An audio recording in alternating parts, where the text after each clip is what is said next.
Selamat pagi, semoga hari ini menjadi berkat bagi kita semuanya.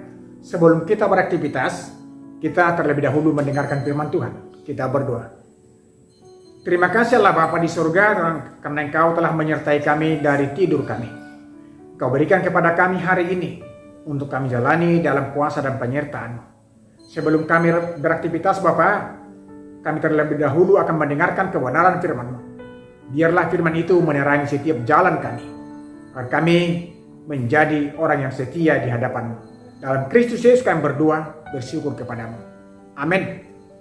Firman Tuhan untuk kita di pagi ini diambil dari 1 Korintus 15 ayat 28. Demikian firman Tuhan. Tetapi kalau segala sesuatu telah ditaklukkan di bawah Kristus, maka ia sendiri sebagai anak akan menaklukkan dirinya di bawah Dia yang telah menaklukkan segala sesuatu di bawahnya, supaya Allah menjadi semua di dalam semua. Demikian firman Tuhan. Saudara yang terkasih dalam Kristus Yesus, bila kita menelisik firman ini, sudah barang tentu ada sesuatu yang boleh kita ambil yang menjadi kesimpulan dari pernyataan ini, bahwa apa yang sudah dikerjakan oleh Kristus di tengah-tengah dunia ini adalah mempersekutukan setiap manusia di dalam kekuasaan dan di dalam keselamatan yang telah dikerjakannya. Bila Yesus Kristus memanggil semua manusia itu menjadi satu, dari situ boleh kita ambil benang merah. Disitulah timbulnya gereja. Gereja itu dari bahasa Ibrani kahal dan bahasa Yunani-nya adalah eklesia, yang artinya kumpulan orang-orang atau bangsa pilihan Allah yang dipanggil keluar dari kegelapan menuju kepada kehidupan yang kekal.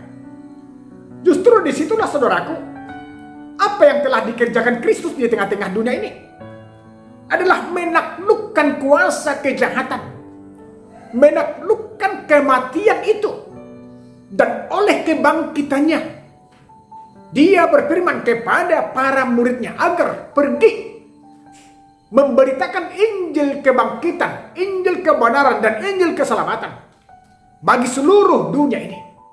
Dan setelah itu terjadi, disitulah timbul gereja, karena setiap orang yang sudah percaya kepada Kristus berkumpul di dalam menikmati kebersamaan di dalam Tuhan.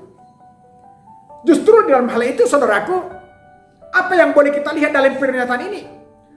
Dikatakan Yesus Kristus itu menaklukkan dirinya di bawah kuasa Tuhan. Dan di bawah Yesus Kristus semua kuasa di dunia ini ditaklukkan, termasuk keinginan daging kita, termasuk kehidupan kita takluk kepada perbuatan yang sudah dilakukan Kristus. Maka dalam pernyataannya bahwa hanya Yesus adalah jalan kebenaran dan hidup, dan siapa yang percaya kepadanya akan memperoleh kehidupan yang kekal.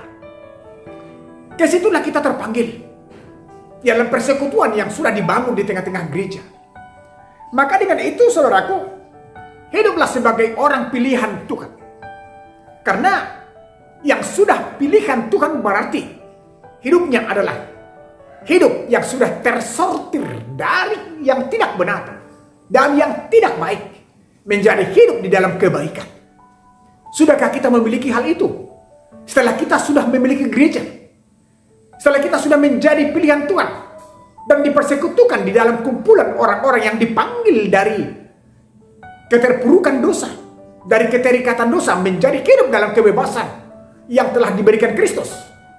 Bapak Ibu, mari kita hidup dalam kuasa Tuhan. Mari kita hidup hanya menaklukkan diri kepada kehendak Tuhan di tengah-tengah dunia ini, agar kita hidup di dunia ini menjadi suatu hal yang membuat kita hidup nanti di surga. Karena Yesus Kristus, Dia adalah hakim. Maka setiap orang yang melakukan kejahatan akan disingkirkan dari kerajaannya. Tetapi setiap orang yang sudah hidup dalam kebenaran akan dikatakan, duduklah di sebelah kananku untuk menikmati hidup yang telah disediakan bagi kita. Semoga Tuhan menyertai kita, kuatkan imanmu, dan hiduplah dalam kebenaran yang dari Tuhan. Amin. Kita berdoa.